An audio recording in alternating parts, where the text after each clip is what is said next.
Hello friends, have you ever wondered why some conversation make you feel frustrated while some conversation make you feel inspired?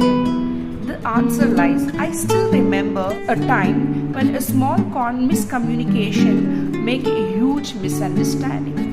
And that is the time where I realized the importance of effective communication skills. And communication skills is not only about hearing, it's not only about speaking, it's about heard, being understood and valued. In this video, we are going to explore, we will explore the essential effective communication skills that will help to transform your relationship and also help to grow in your career and achieve your goals. Welcome back to my channel Aisha Models. Today we are going to talk about a very crucial skill that is that can make or break your relation. It can boost your career and it can enhance your confidence level to another level, right? So that is, I think you guessed it right, it is the effective communication skills. So let us take the live example. Now I am talking to you.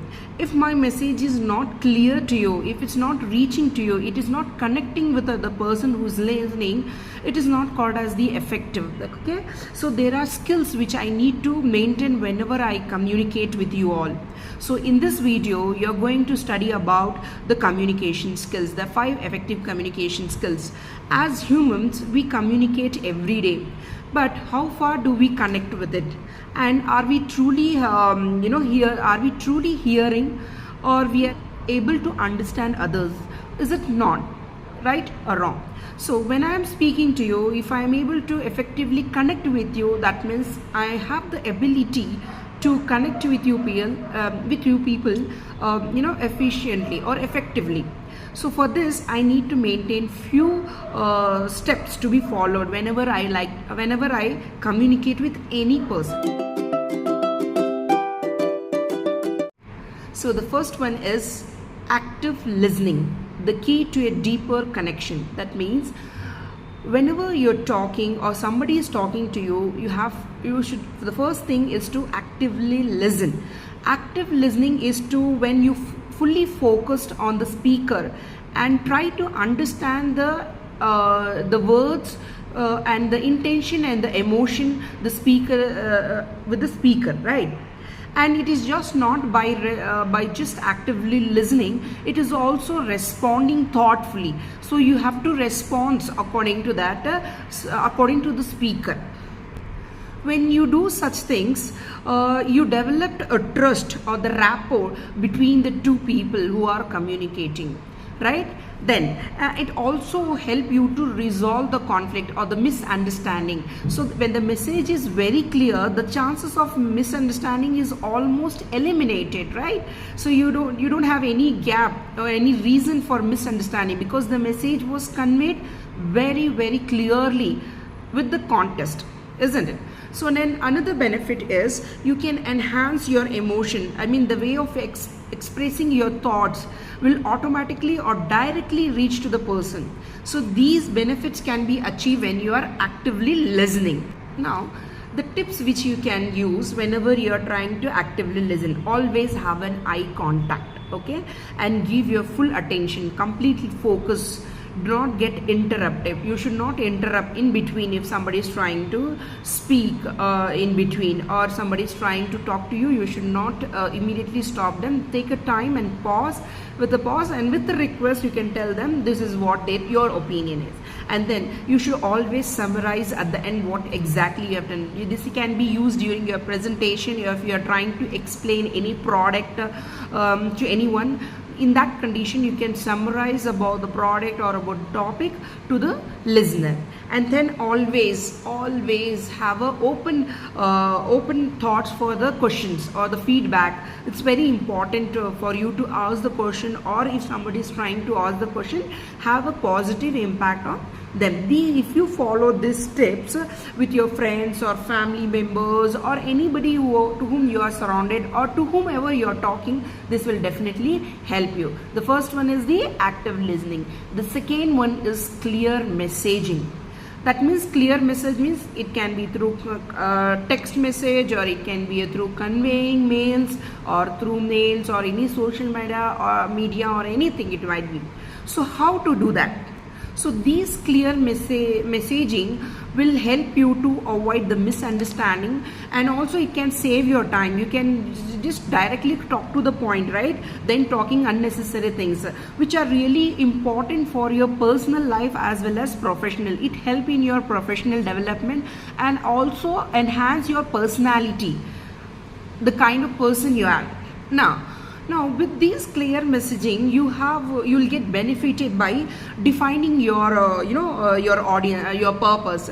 Know your audience. How this will help you to benefit, such as like define your purpose, the purpose of messaging. Second, it help you to understand the person in a more clarity, and then also the kind of audience you're facing, right? When you convey the message clearly, you should always keep in mind the kind of targeted audience in your and also always use a simple language. It is not compulsory that you need to use a bunch of a bunch of vocabularies to make yourself comfortable. Then only my message will be clear. Even with the simple words, a simple sentences you can use to make sure that it reach even a person who is not able to understand language, should also understand by your body language, by the way of your facial expression, by the way of your lip sync movement. All that, if you keep it in a considering, easily you can convey any message with any language. Okay, and also you should always be concise and direct to the point. You should not always drag it and then finally end up with a lot of misunderstanding because the idea was not clearly conveyed. So try to avoid those things. Practice, right?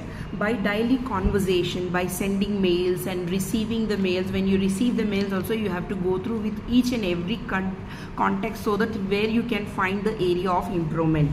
And also remember, clear messaging is a skill that comes only with the practice. By following these tips and tricks, it will be definitely help you in more effectively in growing and achieving your goals. Now the third most important effective skill is the non-verbal clues.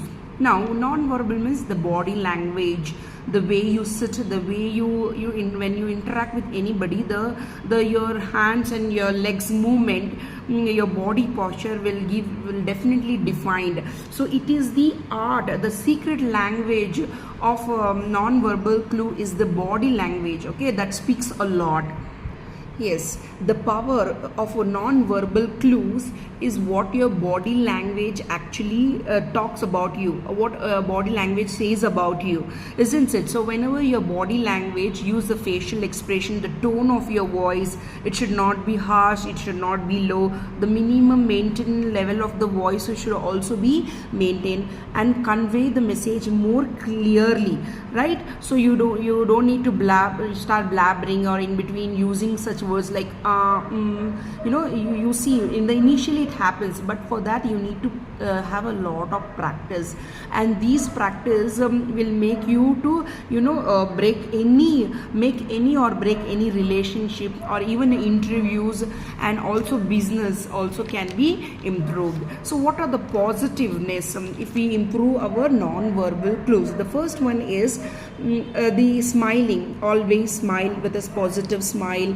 maintain eye contact. Whenever you're talking, always try to have an eye contact and open positive posture, like have a body posture, be free about the friendly suggestion which you give, and nodding to show that you are interested, you are listening to the speaker, you are able to understand. All these are the positive impact. Now negative, crossing your legs, and hands, avoiding your eye contact. You're just not trying, you're just trying to see if I see somewhere and talk to you, will you be able to really connect with me? No, right? No person, whichever the language you're using, always need to have a eye contact, and always check your phone. Do not check your phone always in between, but that brings a negative impact on the person, that you are not interested to listen, but still you are forcing them to listen. So this kind of negative non-verbal clues should be avoided. Now, how to bring the positive into a impact in bringing it to a practice, right? So always practice self-awareness, self-aware of your body, your language, the way you speak, the way you contact with the people, and always mirror others positive. If you are finding something good in other person, always take it, learn it, inculcate it, okay, and use a positive language, use a smiling, gratitude, please, request, such kind of positive words also you should use. And be mindful of cultural differences. That all has to be taken into consideration. Now the fourth one is empathy. Now, what is empathy? It is the understanding and sharing the feeling of others. That means it is mostly to understand others' emotion and sharing with them. It seems things from their perspective. That means you are trying to think from their perspective rather than keeping your thoughts as what, how did the person feel, whether I'm really hurting the person emotionally after talking to him or her. Is it really he or she is stressed or not? Such kind of things you have to keep it in your mind and then speak. So that is called as the empathy. So the power of empathy is to we try to connect with the others. So if I am trying to connect with you, exactly, so that's how the empathy can be improved. So benefit, when you have an empathy or right connection with the others, you build a strong relationship, right? You most of the time you resolve the conflict. Most of the time you will have a very clear idea, and it can boost your emotional intelligence, the balance on your emotions, and by understanding others' emotions. And it also helped to foster compassion and kindness. It develop the kindness. You just try to do this for a few days and you see the changes in you. The way you used to think will definitely have a drastic change, and that change bring you a more focus, a more intelligent, emotional intelligent, and also make yourself as a balance. Now, how to practice? The first one is active listening. You have to be very, very actively listen and open task for questions. Ask the open questions and show understandings, like you are understanding their point of view, and also reflect your emotions, so that you are emotionally listening. Your focus is only on the person. So that's how where you can win the empathy and connect with more people. Last but not the least, that is the feedback. The feedback is very, very important. The art of giving and also receiving the feedback is very, very very, very important in our life, because this is how it defined us, it defined our goal, defined our purpose, right? When you are not ready to take positive or a negative feedback, or to give the positive and the negative feedback, it's very difficult to understand the person, right? What the person behavior, the person thoughts, all these feedback is essential for growth, for learning, for improvement. And it also help in identifying our strength, our own strength and weakness. We can identify only when we know our feedback, right? And develop a new skill and work on those negative feedback, so that it can turn those negative feedback into a positive growth. So that's how you have to always encourage the feedback. Now, how we are going to give feedback, how you should be whenever you're trying to give a feedback about any particular thing, about a presentation, or anything about a person as well. So you should always keep these 4 things important. Be very specific and timely. Take a very short time and should be very, very specific in giving and focus on the behavior. and always use a statement, and also be constructive suggestions, like whatever possible suggestions which are valid, that only can be given, should be given, right? Now, how to receive? When you receive, you always know, when you give as well as you receive, you always have both positive and a negative feedback. How to take that the feedback in a positive way? Always act wisely, avoid defensiveness, and have always ask the clarity, the point direct questions. Okay, and then show appreciation and gratitude whenever you're receiving any feedback, whether it's a positive. Always you should show appreciation, and always it's honor to receive such few words. We'll definitely work on it in such a way you can just give the gratitude. That will definitely help the person to consider you in a different form. Now, when we give and receive feedback, there are actually two types of feedback. One is the feedback which help us to encourage and reinforce good behavior. And the second one is the constructive feedback.